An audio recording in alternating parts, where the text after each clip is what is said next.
What is up, my fearless family? You guys are amazing. Hope you're all doing well. I just have a second and I'm driving, so I'm going to try to focus on the road. I've noticed something about anxiety. I've studied anxiety after having it for over 10 years. And hey, everybody who's watching. Hope you're all doing well. And thanks for tuning in. I just got a second here, but I really wanted to tell you guys this. What I've realized is a huge driver of anxiety is whenever we obsessively dwell on negative what-if scenarios. Hey Shay, yes, I will drive safe. I'm parked at a red light. Whenever we sit there and contemplate the worst case scenario over and over and over again, and I believe not only do we feel the anxiety from our imagination, imagining the worst case scenario, but I believe that if we dwell on that long enough, our amygdala in our brain, which is responsible for our fight or flight response, is going to feel these increased levels of anxiety, and it may turn on the fight or flight response, which is whenever our heart starts to beat really fast, whenever there's a cortisol and adrenaline release, our pupils dilate to prepare us to take in more light and more of our surroundings so that way we can survive.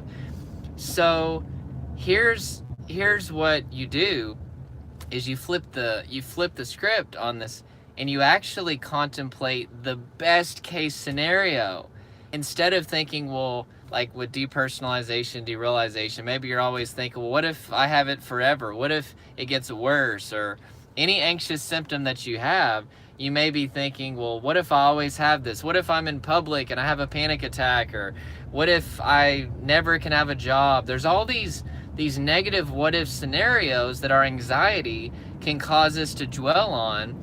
But if you switch it and you actually think of the best case scenario and you think, well, what if I overcome depersonalization and derealization?